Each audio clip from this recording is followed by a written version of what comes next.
capitalize on all that armor. Panzer IV, though, continuing to take quite a bit of damage. Not looking good for some of those Panzer Grenadiers either under Hauptmann Krismas and his Panzer Lehr. In fact, looking quite dead. In fact, this team might be lost. And now calling in an anti-tank gun, since of course that is the other bit about the airborne doctrine. It can in fact allow you to call in anti-tank guns. And recoilless rifle rounds continue to pelt those Panzer IVs with their lethal munitions. And we are seeing the anti-tank gun being dropped in, forcing him into a full retreat, having managed to rather ruin his armored rush. He has of course now forced us pull back and reorganize, and of course he didn't expect that, and going straight for the Luftwaffe to get some bit of synergy with those Luftwaffe troops to actually repair his armor, since they are expert repairmen.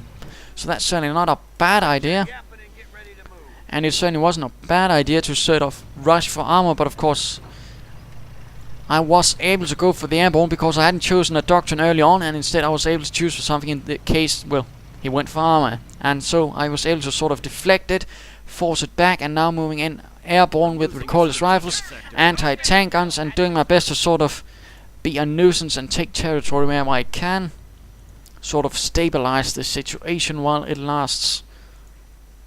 Engineers with the support of airborne moving towards the east, perhaps hoping to catch a Kettenkrad on its own. Panzer IV though nearby, but unskirted, so that does make it a bit easier for those airborne to knock it out. Second Panzer IV continues to receive repairs, and Panzer Grenadiers are charging in, while riflemen with heavy machine gun and anti-tank support are busy securing the western points.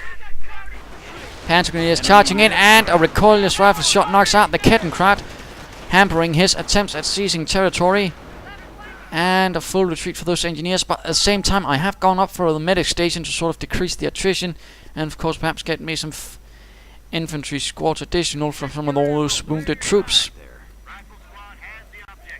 Certainly I am looking a bit on the wrong-footed side at the moment, but I was able to overcome this potentially terminal Panzer IV rush.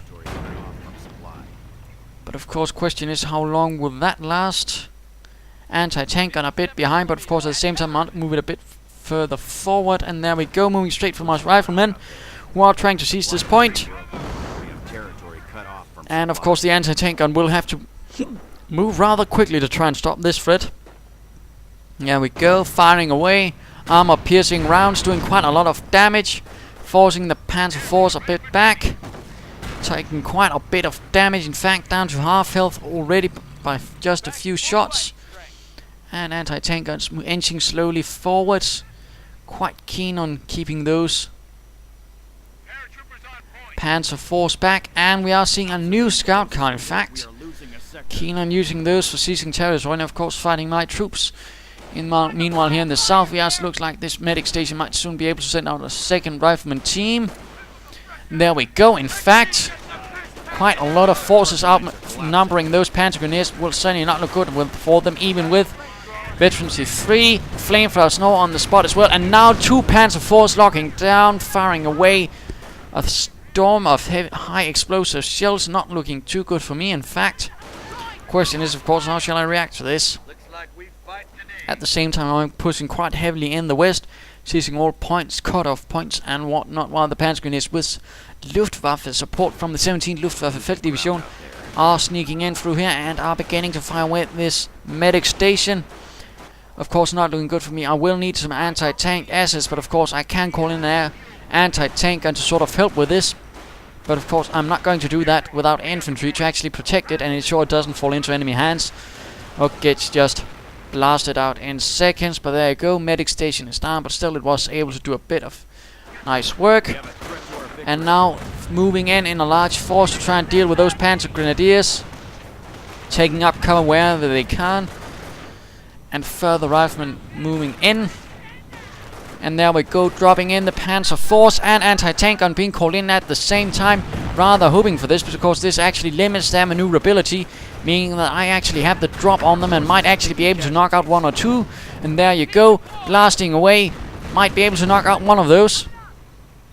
No, it barely gets out of there, but still keeping him away from these areas, and of course holding the slight advantage for the moment. And of course the situation is, of course, a bit interesting that I've gone airborne, and of course he's going Luftwaffe, so 2 airborne forces up against each other, setting up a position here where, of course, the armor can't actually rush past it. So that, of course, gives me an advantage, and those Panzer forces are certainly not looking happy. In fact, one might be knocked out. Airborne moving in as well.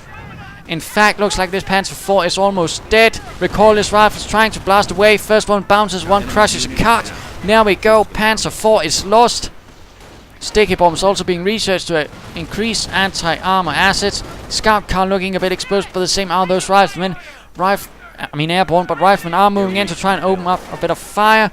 And looks like these Luftwaffe squad troops are going to be dead. Yes, there we go. Panzer Grenadiers marching in, and we're also seeing a forward barracks from the Panzer Lehr, trying to really hold this position and establish a Schwerpunkt. Certainly not a bad idea.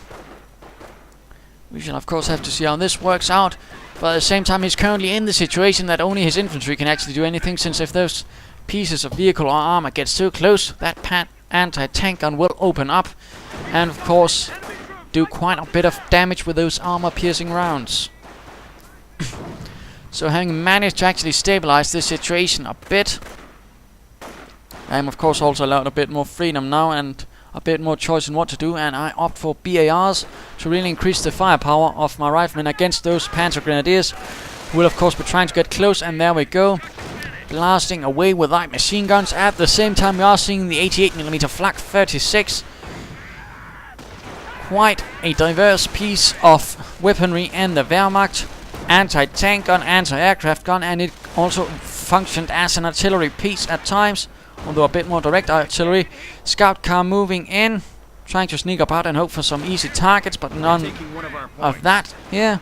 Riflemen desperately getting out. They're having a bit too exposed out in the middle, but of course I'm not aware of this Flak 88 at the moment, and of course when I do, there shall be no doubt I'm in trouble. Anti-tank gun hammering away, and there we go. Flak 36 is up. And at the same time, Panzer Grenadiers are moving in. A bit of engagement here. Engineers trying to deal damage to this car. And what is this? Flak 36 is firing something, but it's not the infantry. No, there we go. Knocking out 2 airborne with 1 shot. Quite devastating. Scout car on the meanwhile is forced to retreat. And looks like this Flak 36 will be firing at my anti-tank gun. Panzer Grenadiers in fact will also be charging, forcing the anti-tank gun to retreat. Further riflemen are quick to reinforce and move ahead. Certainly not looking like the best situation at the moment, but catching them out in the open, firing away, and a strafing run, catching all of these, because and this is of course a fun thing. Things like these of course act like funnels, blobbing them up, getting them really close. And if as strafing run works now, that is the best point to strike. So of course once he moved in there, strafing run, and I caused him quite a heavy amount of casualties. So of course Button Y can also be used to sort of achieve that effect if used properly. So there you go, managed to hold back things a bit. And of course trying to stop these sneaky Luftwaffe troops from actually seizing my point. Panzer IV moving in to try and protect the Luftwaffe troops. Anti-tank and might try and move in to try and deal with this. At the same time, riflemen sneaking in from all sides.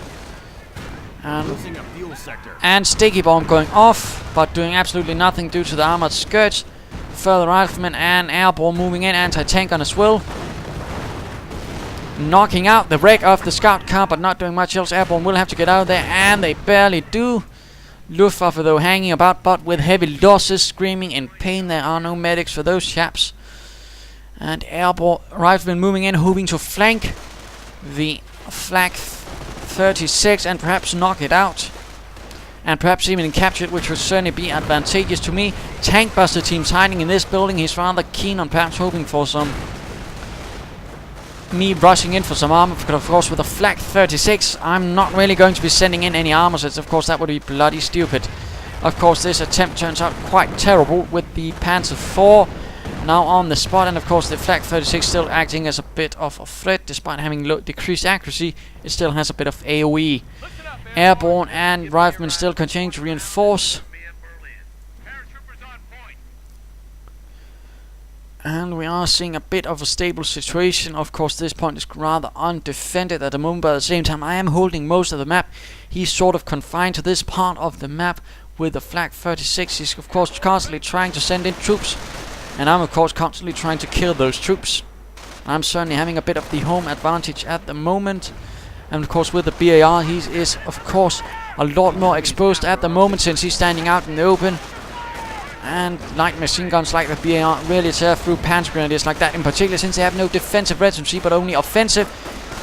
And in fact looks like one Panzer Grenadier team might be lost on the retreat. No, barely getting away once more. Now the Flak 36 has decided to blow away all the barrage and of course open up its lanes of fire. Not a bad idea. It's certainly something that can be recommended, of course, to increase the effectiveness of it. Of course, allow it to cover this area. We shall, of course, have to see how this works out. Riflemen and airborne moving in, perhaps to try a slightly larger flanking attack. Tank busters now moving in for some reason, but stopping short as they do see those riflemen with BARs. Flak 36 constantly trying to bombard, and Luftwaffe troops moving in as well. But I will be needing something extra to try and deal with this. I can't just use airborne and riflemen to try and contain this situation. I will be needing some sort of support weapon. Perhaps a mortar would be nice. There we go. In fact, light mortar on the way. Shall certainly be able to do a bit of good. And we see the scout car moving towards the west once more. I am still having a heavy machine gun and an anti-tank gun ready to protect. Panzer IV sneaking about, acting as a bit of a threat. And scout car moving towards the flank, but stopping up, apparently not aware there's an anti-tank gun. Taking quite a bit of damage, and of course we have the heavy machine gun as well, firing away with armor-piercing rounds, knocking out the armored car. Right, we see a large force standing out in the middle of the road, negative cover, of course. Nice spot for a strafing run. And there we go, catching a few, pinning some, suppressing others, making much easier targets. At the same time, we perhaps should be seeing a mortar moving up forwards. There we go. Still holding the line here desperately.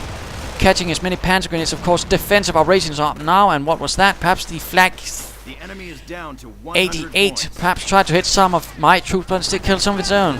A bit tragic. And there we go. Wirbelwind Flak Panzer blasting away with its quad cannons. Opting me to slowly retreat. Panzer IV moving in.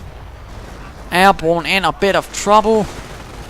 Rifleman trying to catch that recoilless rifle. There we go. Firing away. Might drop a sticky bomb. And we are seeing the mortar bombing away here, perhaps. Sticky bomb on the Panzer IV. No, instead dropping a smoke cover to sort of lead an assault. But of course, by that point, it's rather in the air, as most of my forces are, in fact, heavily beaten and will be needing reinforcements. So it's kind of useless now. But you can't always, of course, plan for this. Riflemen still holding on here, though, keeping away those Panzer Grenadiers. And the mortar coming under heavy fire from the Flak 36. Will have to pull back for slightly more safe position. Trying to set up behind the barrage and instead bombard the Flak 36. Instead of just smoking up things. But of course the smog cover is, of course, ensuring that all of these units can in fact hit anything. Which of course is a quite advantageous bit of smoke, and it's certainly one reason to actually use smoke is in fact to just obscure such weapons and in fact ensure they can't be used against you. So keep such matters in mind, and in fact clearing out the Flak 36 with my mortar. Panzer IV knocked out. And of course this anti-tank gun was also on the spot. Mortar rounds continuing to hammer down on those Panzer Grenadiers. But what is this? Fallschirmjäger moving in from this house, having infiltrated.